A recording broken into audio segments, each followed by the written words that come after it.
Mundekure, mundekure, mundekure, mundekure ndabinginze. Ayiwe. Okay, nanjye ngendeye ku ifoto nyine kubera naramubona ubu ngubu ku ifoto niwe. Cyakazungu n'umwana mwiza urebeye inyuma pe. Urebeye inyuma n'umwana mwiza cyane ko azi kuganira kandi n'umuntu udashobora kumenya nyine ikintu kibi. Twahuriye ahantu mu kabari ariko njyewe kanje ansanze iwanjye. Ku rwanjye ruhande uko mbyumva ntago Kazungu yakoraga wenyine. Kazungu yabaga afite abandi bantu. Ubwo rero Kazungu bamuhaga ijambo ati niki cyuvuga kuri ibi ngibi. Nta kindi yahise avuga, yavuze ati ibya byose ndabyemera, ariko abandi bantu abo numvaga ku ruhande bari kuvuga bavuga ati buriya iriya system akoresheje nta yindi niyo kwemera icyaha kugira ngo yumve yuko yadohorerwa bakamuha imyaka mikeya. Abandi ati Kazungu niyicwe. Kazungu niyicwe. Kazungu ibyaha yakozwe byatumye rwose abaturage batekereza neza, baravuga ati icyaha byibura cyo kwica yaba cyagarukagaho. Ibyo ni ibyavugagwa aho twari turi kuri tere, abaturage bavuga ati Kazungu yaba icyaha cyo kwicwa cyagarukagaho bakamwica pani byo kumufunga, kuko abantu bafite ingingimira bavuga ati ese ubundi Kazungu baramufungira mu bandi bantu baragenda bamushyire mu buzima bwiza, ko hariya ni mu buzima bwiza, bari kuhita mu buzima bwiza bitewe n'ibyaha Kazungu yakoze. Aragenda ajye hariya arye yanywe yumve ko birangiye. Abo nibo bari kuvuga ati uyu Kazungu rwose ntago abikwiye.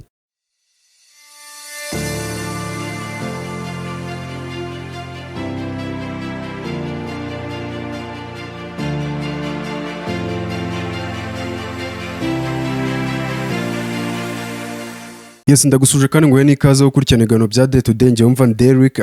Kuri uyu munsi ngarutse kugira ngo noneho dukureho amarido mwigirire murebe ku bijyanye na Kazungu Dennis. Noneho byahinduye isura, byahinduye imirishyo. Uyu munsi nawe tugiye kuvuga usibye Kazungu Dennis. Uyu Kazungu Dennis tukaba ubwo twicaye ngaha nkuko mubibona mu mashusho yacu agiye atandukanye mugiye kubona muri iki kiganiro, cyangwa se muraza kubona wowe wakurikiranye Kazungu cyangwa se utazi Kazungu biriyo, komeza urebe iyi video kuko irimo amashusho yose yagiye afatwa Kazungu ku rukiko ubwo yari ari kuburana.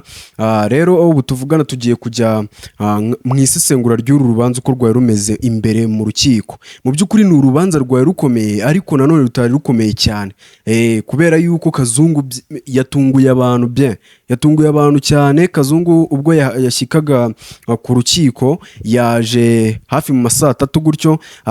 Ubwo bamukuraga mu ivani yari imutwaye, Kazungu yashatse kurwana n'abantu bari bamucungiye umutekano nyine asa nk'uri kubishika. Ni Kazungu wari ufite umujinya n'uburakari, ni Kazungu wagaragaye mu buryo abantu batakekaga my friend, kuko yaje yambaye slipper, yaje yambaye inuza agapira hejuru. Reka nze mbasomereho gatoya inyandiko cyangwa se dosiye ya Kazungu ubundi nyirizina. Kazungu uzwi ku mwirondoro ni Kazungu Dennis mwene warugiwe nayo na Uwanyirigira, wavutse kuwa 26 z'ukwa 3 1980.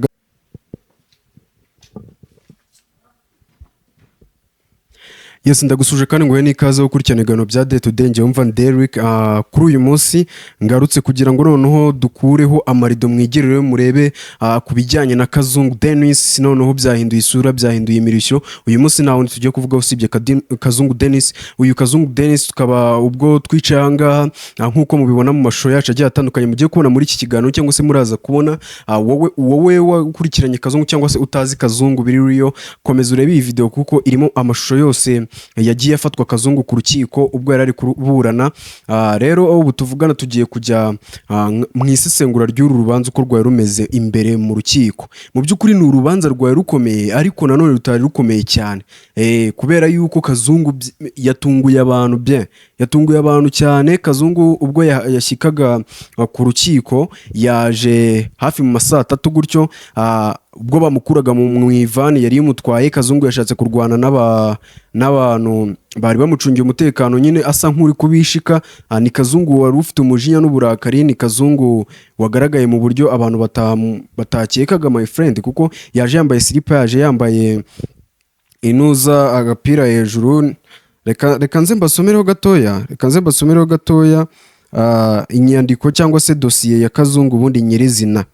Kazungu uzwi ku mwirondoro ni Kazungu Denis mwene warugiwe nayo na Uwiringira wa Nyirigira wavutse kuwa 26 z'ukwa gatatu 1983 avukira mu mujyi wa Kigali, avukira mu gihugu cy'u Rwanda, akaba atuye mu mujyi wa Kigali, akarere ka Kicukiro, umurenge wa Kanombe, akagari ka Busanza, umudugudu wa Gishikiri. Afite nimero y'irangamuntu tutari buze kuvuga, akoresha telefone ya 07 13 ni ingaragu ntacyo atunze. Aha, uyu Kazungu uwo niwo mwirondoro we. Mu by'ukuri amazina ye nyakuri basomye muri iyi dosiye bamwita Kazungu Denis. Kazungu Denis, wakibaza ngo Kazungu Denis tuvuga nuwe? Kazungu Denis tuvuga nta wundi n'uyu wamenyekanye mu kwica abakobwa ndetse bagera muri 12 harimo umuhungu umwe, ariko we mu byo yemeje cyangwa se muri raporo yatanze avuga yuko atishe aba bonyine, ahubwo yishe abantu 14, babiri muri bo arabateka, arangije kubateka ajugunya amagufwa yabo mu rwego rwo kugira ngo azimangatanye ibimenyetso bitagaragara. Uyu Kazungu Denis tugiye kugaruka mu rubanza rwe uko yabaga yitwara cyangwa se uko yasubizagamo. Ubwo abacamanza binjiraga, abari bari mu rukiko bose bahagurutse nk'ibisanzwe, barangije arabicaza koko, arangije arababwira ati, atangira abaza ati, Kazungu Denis, tugiye kugusomera umwirondoro wawe, uvuge koko ari wowe batari kukubeshyera. Barangije bamusomera umwirondoro, Kazungu Denis aremera avuga ati, ngewe uwo mwirondoro n'uwanjye. Barangije baramubaza ati, se hari icyo uvuga ku byaha byawe? Kazungu Denis atagoranye rwose, ibyo abantu batari biteze yahise avuga ati, ibyaha ndegwa ndabyemera byose, ati ahubwo ngiye mfite ikibazo, nta tangazamakuru ushaka muri iki cyumba cy'urukiko, ati kuko ngiye kwemera ibyaha mutari muzi, ibyaha bikomeye nashaka ko bijya hanze kugira ngo ntagira n'abandi nigisha imico nk'iyanjye, cyangwa se atagira n'abandi bamfatiraho experience yo kwica abantu nk'uko ngiye najyaga mbikora. Uyu Kazungu Denis ubwo babazaga abashinjacyaha icyo babivugaho kugira ngo bumve ko babyemeza ko itangazamakuru ntirize kuba rihari, basubije bavuga ati, nta mpamvu nimwe hari yo kugira ngo ibyaha byawe bijye mu muhezo, ahubwo turabikorera mu ruhame, wisobanure n'abantu bamenye, bagufatireho icyitegerezo, bavuga ati, uyu muntu koko hari abantu bameze nka Kazungu bakiri hano hanze, abantu bagifite ubunyamaswa nk'ubwabaye 94, abantu bakiyumvamo, bagifite kwiyumvamo ko amaraso ari ikintu cyoroshye, nyamara amaraso ni ikintu gikomeye, buri wisize amaraso aba yisize umwanda ufatika. Uyu Kazungu rero nta kindi yasubije, yavuze ati, okay, niba ariko mubishaka reka bibe. Kazungu Denis batangiye kumusomera, basabye ubushinjacyaha ati nibumusomere dosiye cyangwa se bumusomere ibyaha aregwaho. Tugiye kubabwira ibyaha mu rukiko Kazungu bamushinjije: icyaha cy'ubwicanyi buturutse ku bushake, icyaha giteganywa kandi kigahanishwa n'ingingo y'107 y'itegeko riteganya ibyaha n'ibihano muri rusange. Ngo iki nicyo cyaha cya mbere Kazungu ashinjwa, icyaha cy'ubwicanyi buturutse ku bushake.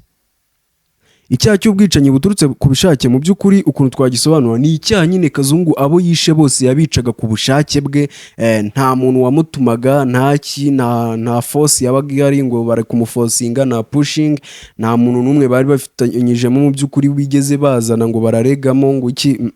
Kazungu ahubwo icyaha cy'ubushake niwe nyine yicaga abantu kubwe ari we ubyishakira, ari we ubyiyumvamo. Tutarajya kure, uyu Kazungu Denis ubwo yabazwaga ngo ni iki cyaguteye kwica abantu, yasubije mu buryo bwadutunguye bunasekeje cyane. Asubiza avuga yuko, aravuga ati, ngiye nyakubahwa perezida w'urukiko, impamvu nishe aba bakobwa ni uko banyanduje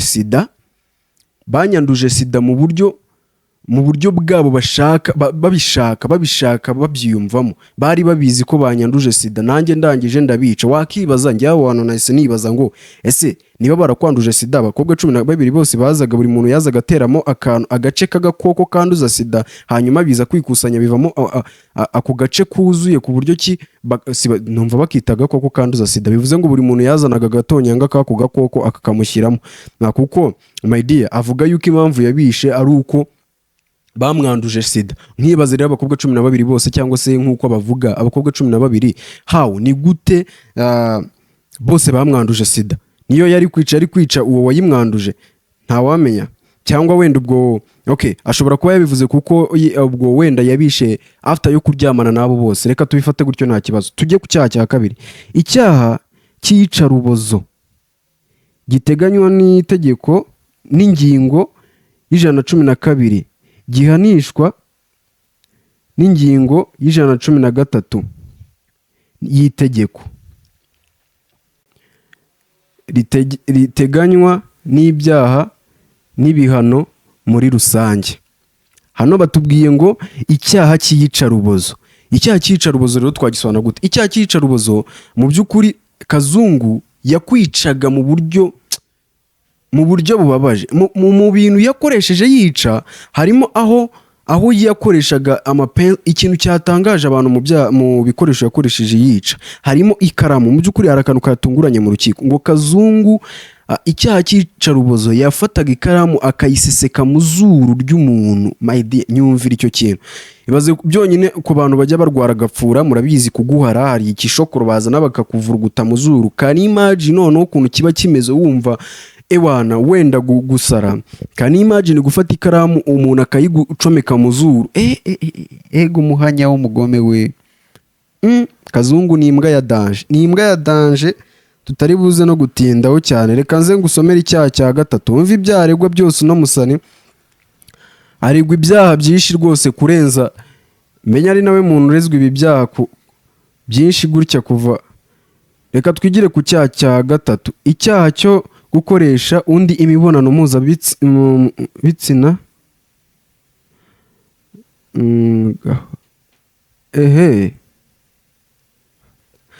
Icyaha cyo gukoresha undi imibonano mpuzabitsina ku gahato, icyaha giteganywa kandi kigahanishwa n'ingingo y'134 y'itegeko niteganya ibyaha n'ibihano muri rusange. Icyaha cyo gukoresha undi imibonano mpuzabitsina ku gahato, bivuze ngo imibonano mpuzabitsina nta kindi ni kwa kundi yabaga amaze kukugira inombe ewana, ibintu byose wabyemeye yarangiza akanagusambanya, right? Kuko mu by'ukuri nujya wumva ngo gukoresha undi imibonano mpuzabitsina ku gahato nta yindi strategy, bivuze ngo aragusambanya nyine, ubikunze utabikunze, ubishaka utabishaka agomba kugusambanya ewana, warwana bingana utariko akagusambanya. Bivuze ngo aho ngaba yagukoresheje imibonano mpuzabitsina ku gahato. Icyo ni ikindi cyaha cya gatatu aregwa, nacyo giteganywa n'ingingo y'134. Icyaha cya kane, icyaha cyo guhisha umurambo w'umuntu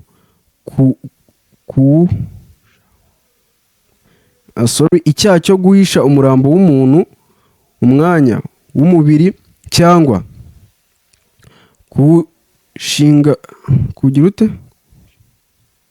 cyangwa kuwushinyagurira. Icyaha giteganywa kandi kiganishwa n'ingingo y'130 y'itegeko riteganya ibyaha n'ibihano muri rusange. Ni ukuvuga ngo Kazungu Denis yamaraga kukwica nk'uko mwagiye mubyumva mu makuru, yarangiza agakurikizaho icyaha cyo guhisha umurambo agahita ajya. Ni ukuvuga ngo aha hantu ndasobanura neza. Kazungu Denis ubwo yinjiraga mu nzu y'uriya mugabo aza kuyikodesha iri mu Busanza, yayinjiyemo ari inzu ifite ikikoni kiri fresh kabisa, gifite sima iri good. Arangije ikintu we yahise akora, yahise acukura ya sima, niho yagendaga gatabika abantu akabayishamo. Uyu Kazungu Denis hano muri iki cyaha baravuze ngo icyaha cyo guhisha umurambo w'umuntu umwanya mbese ni icyaha cyo guhisha umurambo w'umuntu akanawushinyagurira. Kuko mu by'ukuri niba wishe umuntu byibura hakurikireho hakurikiyeho kumushyingura mu cyubahiro, ariko we ibyo ntabwo yabikozwaga. Gihanishwa nacyo n'ingingo y'130 y'itegeko riteganya ibyaha n'ibihano muri rusange. Icyaha cya gatanu, icyaha cyo gukoresha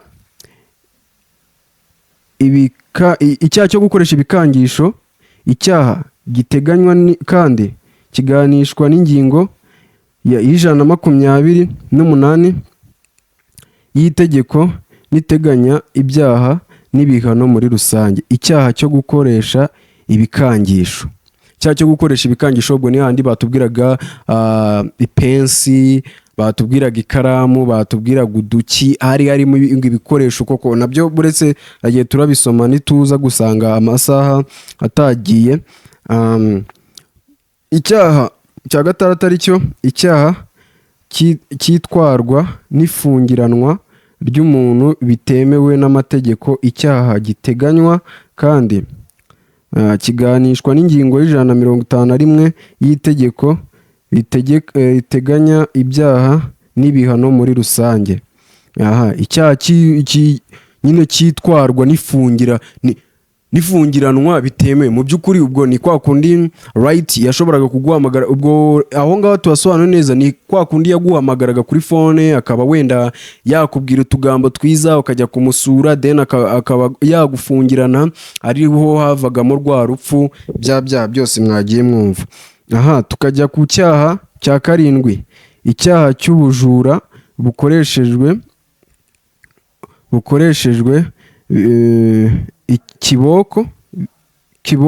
kiboko cyangwa ibikangisho. Icyaha cy'ubujura bukoreshejwe kiboko cyangwa ibikangisho, icyaha giteganywa kandi kigahanishwa ingingo y'168 y'itegeko riteganya ibyaha n'ibihano muri rusange. Cyo nacyo ni ikindi cyaha. Ubwo bivuze ngo ni handi twumvaga bavugaga ngo yarakuzanaga, yamara kukuzana yagukoreye ibyo byose, wumva hahandi nyine ubona ko ugiye gupfa, ukamubwira ibintu byose byibura ngo urebe yuko yakugirira ikigongwe akakurekura. Icyaha cya 8, icyaha cyo gusenya no konona inyubako ku bushake utari nyirayo. Icyaha giteganywa kandi kiganishwa n'ingingo y'182 y'itegeko riteganya ibyaha n'ibihano muri rusange. Icyaha cyo gukoresha inyandiko mpimbano. Icyaha giteganywa kandi kiganishwa ingingo ya 276 y'itegeko riteganya ibyaha n'ibihano muri rusange. Cyo ni icyaha cya 9. Icyaha cya 10 aricyo cya nyuma, icyaha cyo kugera mu buryo butemewe ku makuru abitse muri mudasobwa cyangwa mu rusobe rwa mudasobwa. Icyaha giteganywa kandi kiganishwa n'ingingo ya 16 y'itegeko nuko ibyaha bye bimeze. Ubwo ni hahandi yababwiraga kumuha amafaranga, imitungo, banke, ibiki byose bakamuhereza, kuko muri abakobwa harimo n'uwo yasahuye inzu ye, byose arabijyana. Sasa uyu Kazungu ibi byaha byose ubwo yabishinjwaga, hari umumama uhicaye usa nkaho wavunitse akaguru. Uyu mumama my dear yarize ewana, ararira aravuga, atabaza Imana, aravuga ati Mana, niwe mama w'uwo muhungu muri abo bantu bose bavuzwemo, niwe mama w'uwo muhungu wishwe muri abo bantu bose bavuzwemo. Yarize aratabaza ati Mana rwose iyi nyamaswa ni wowe wenyine wo kugira ngo uyihore ibi byaha. Abandi bari bicaye ku ruhande bati aha niho tugiye kureba amategeko yacu icyo ari bukore. Abandi ati Kazungu niyicwe, Kazungu ibyaha yakozwe byatumye rwose abaturage batekereza neza, baravuga ati icyaha byibura cyo kwica yaba cyagarukagaho. Ibyo ni ibyavugagwa aho twari turi kuri tere, abaturage bavuga ati Kazungu yaba icyaha cyo kwicwa cyagarukagaho, bakamwica pani byo kumufunga, kuko abantu bafite ingingimira bavuga ati ese ubundi Kazungu baramufungira mu bandi bantu, baragenda bamushyire mu buzima bwiza, kubo hariya ni mu buzima bwiza, bari kuhita mu buzima bwiza bitewe n'ibyaha Kazungu yakoze. Aragenda ajye hariya arye yanywe yumve ko birangiye. Abo nibo bari kuvuga ati uyu Kazungu rwose ntago abikwiye, ntabwo bikwiye kabisa. Nuko abaturage bari barimo bavuga ati byiburi yaba bamwicaga hari abaturage bareba bakamwica bikarangira, ati nibwo imitima y'abaturage yaruhuka, kuko ewana bamwe mu bagize famiye bagiye baza bagiye bagaragaza reaction zitandukanye, ugahita ubibona yuko hari ababo bagendeyemo. abakobwa kandi ubwo rero basaga nkaho bari kurangiza gusoma urubanza, basa nkaho ibyaha byose babajije Kazungu uti ni igiki wongeraho ku byo uregwa cyangwa se ku byo ukekwa. Aravuga ati ngiye rwose ibyaha byose ndabyemera, ibyaha byose nakoze ni ibyanjye nk'uko babivuze. Ubwo aba baburanaga nta kindi baburanaga, abashinjacyaha baburaniraga ifungwa n'ifungura ry'iminsi 30. Uyu Kazungu abantu ahubwo banatangaye kuba ari kuburana iyo minsi ngo 30. Bibazaga ubundi hari gahunda yo kumurekura. Abantu batunguwe cyane ko ari byo yari ari kuburana. N'ahandi yaburaniraga ni ku rukiko rw'ibanze rwa Kicukiro. Ubwo rero Kazungu bamuhaga ijambo ati ni iki cyuvuga kuri ibi ngibi. Nta kindi yahise avuga, yavuze ati ibi byaha byose ndabyemera. Ariko abandi bantu numvaga ku ruhande bari kuvuga bavuga ati buriya iriya system akoresheje nta yindi niyo kwemera icyaha kugira ngo yumve yuko yadohorerwa bakamuha imyaka mikeya. Ntago nkuko tubizi ago mu Rwanda amategeko yaho ameze nkayo muri Amerika uko tuyazi, bashobora kwicara ati wishe umuntu imyaka inga turagukatira 5, wagize utya 5 ugasanga ugeze nko mu myaka 100 uraba muri gereza. Bareba icyaha gikuru, icyaha gihanishwa imyaka myinshi, akaba ari cyo baha imbaraga. Nicyo cyaha bazareba niba ari ukwica umuntu, kuko urumva Kazungu ntago bashobora kujya kumuhanisha icyaha cyo kwiba harimo icyaha cyo kwica umuntu, never. Ntago ibyo ngibyo byashoboka. Ubu tuvugana ntago haraboneka, mu by'ukuri ntago haraboneka imiryango y'aba bakobwa neza. Abantu bakibaza ese undi aba bakobwa bari indaya nkuko kuko bivugwa? Oya, abakobwa bivugwa yuko yari ukwishimisha nkuko ushobora guhamagarwa n'inshuti yawe, like si n'ubushuti, kuko hari n'undi mukobwa wacikiwe wari uri ku rukiko wacitse Kazungu nawe rwose ngo we ntago yageze iwabo, ahubwo uyu Kazungu yaje kunywera aho acuruza afite akabari ke, bapanga iyo gahunda. Gusa ngo umutima we uramwangira, yari yaje kumva urubanza uko rumeze. Rero ni wumva ngo bazaga ngo kumureba, nta yindi, ntago ari uko kuko aba bakobwa hafi ya bose babaga bafite ibyo Kazungu yabakaga. Rero nta ndaya nkuko muri dosiye ibirimo, nta ndaya yari kuba ari indaya. Yego wenda of course kuba baragiyeyo nabo ni ikosa ryabo, ariko gusura umuntu nta tegeko rihari rivuga yuko gusura umuntu ari icyaha, cyane yuko ntago ari we wenyine. Abakobwa hafi ya bose rwose barasamye, nibacire imanza aba bakobwa, niko hafi ya bose rwose barasamye. Usanga umukobwa umuntu muhuriye mu kabari bwa mbere, ntuzi ngabahe, ntuzi umwirondoro we, upfuye guhita wemera ati kabisa twabaye inshuti bitewe n'udushoti tubiri tukuguriye hariya imbere kuri Nuza, ukumva ko mwabaye inshuti ugahita rwose ushorera mukagenda. ahantu rwose ni ibibazo bikomeye cyane.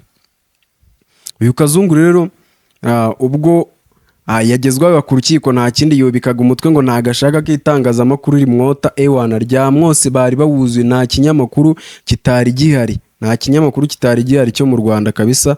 Byose byari byasesekaye.